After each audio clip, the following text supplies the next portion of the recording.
I know you gonna dig this. Get funky with me.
Today here I am in Largo, Florida, which is a city in the Tampa Bay area. It's a beautiful, beautiful town, and I'm in a beautiful spot. This is a golf course country club, but there's all these condos surrounding me.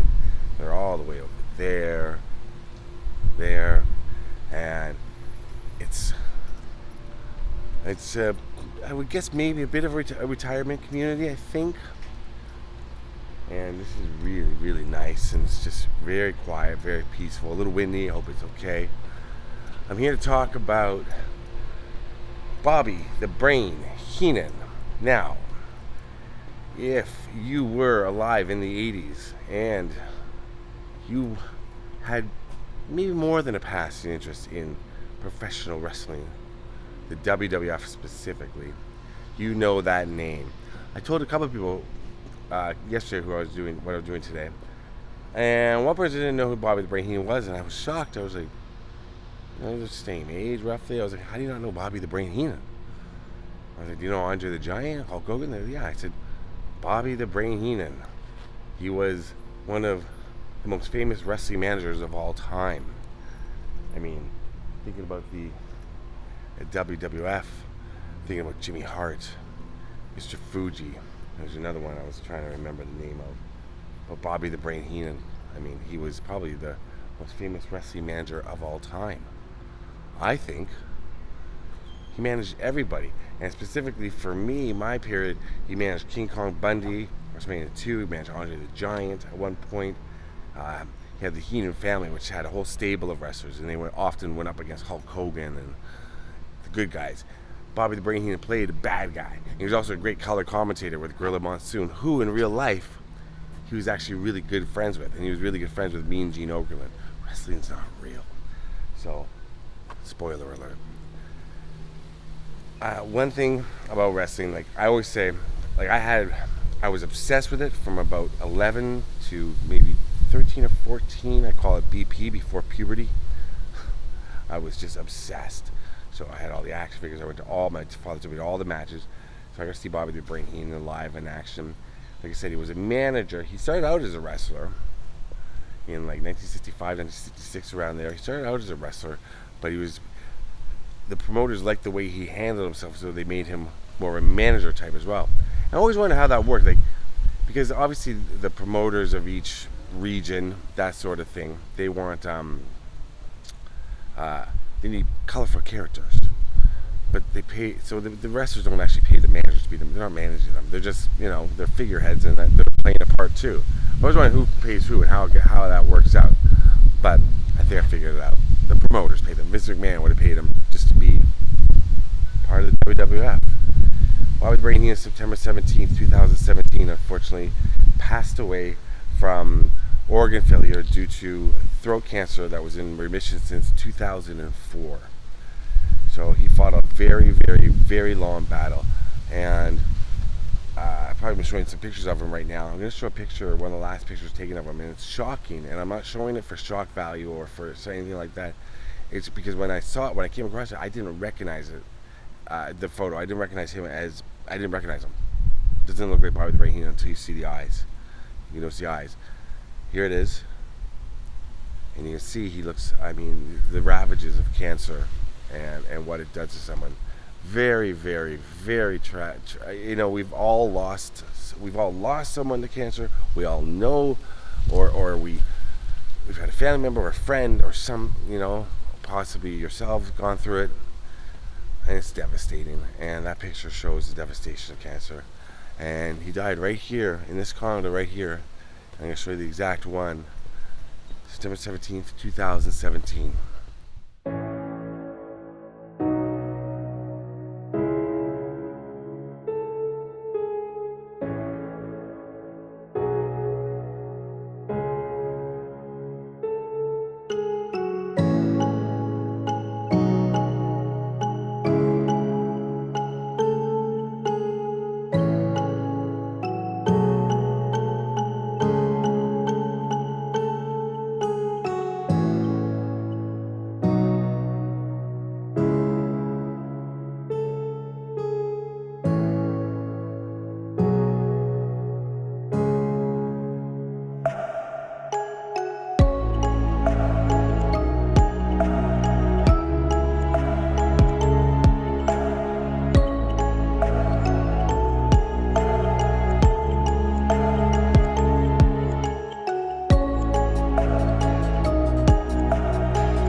So it's right here. This is the condo right here, 3106. This is building 3. I do a lot of detective work and a lot of digging to make sure I get the addresses right always, and property records. And this is the final home of Bobby the Brain Heenan right there. That's where he passed away, inside that condo. One of the biggest personalities ever, for sure. I mean, quick-witted, you know, charismatic, and although he was a bad guy and we hated him, everybody loved Bobby the Brain Heenan. You know what I mean? Even when you were little, you hated them. Like I was always rooted for the good guys. I liked Andre the Giant when he was good, Hulk Hogan, you know, Ricky Steamboat. Those are my favorites. So Bobby the Brain Heenan was public enemy number 1 for me, for my little 11-year-old self. But, you know, we loved to hate him, and it was all an act. And then as you get older and you realize wrestling is not real, and as you get into your 20s, 30s, 40s, maybe, as you get older and older, you know, you learn to appreciate what they did and the artistry behind it. Because I don't know about acting nowadays. I'm sorry, wrestling nowadays. I don't know a thing about it. But I don't know if it can compare to the glory days of the WWF. And I say WWF, I know it's WWE, but back in the day it was WWF.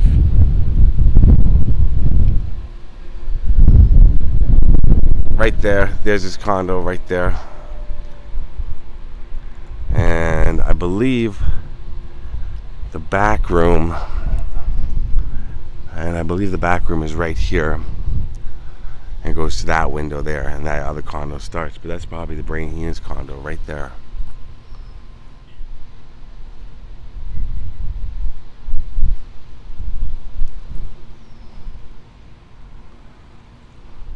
Another thing I was reading about Bobby the Brain Heenan is he was always so gracious off camera and off screen. Everybody loved him. He had such a friendship with Hulk Hogan, Randy Savage.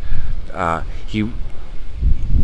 people who were his enemies, he's actually very, very close with, and everybody loved him. And he was nice to fans, and he was a great family man. And like I said, surrounded by family at the end of his life, right here. It's really wild to think that Bobby Brain Heenan was living right in there for quite a long period of time. And like I said, the ravages of cancer and what it does to somebody is just heartbreaking, and we've all experienced it somehow with someone in our lives. And it's not right. It's not fair. Another thing I'll say about that is, I was thinking last night, because with healthcare, the healthcare system, someone like Bobby Heenan, I don't know how much money he would have had in the end. I mean, notoriously, wrestlers and managers in the 80s were underpaid. So he did signings and stuff like that. He continued on for a few years after he left the wrestling, and did a few things. But so I always wonder, like, how much money they had left. So even if you think Bobby Heenan is probably rich, I would think so, or close to it. This is beautiful here. So, but if you have like $300,000, $400,000 in your bank account, is that might just cover the medical costs, and then when you pass on, if his wife would have inherited the estate, she would have nothing. And then I think families that have zero in the bank account, that are paycheck to paycheck, if somebody gets sick, they can't afford that at all. And then even middle class families are going to have to mortgage their house. It's really heartbreaking. Universal health care, that's all I'm going to say. I don't want to make this political, but really, yeah, universal health care. Everybody deserves, it's a right. Everybody deserves it. And shouldn't have to go into debt and mortgage a house or think of the option of dying instead. You should be able to have your medical bills paid for, especially for things like this, when it's life or death.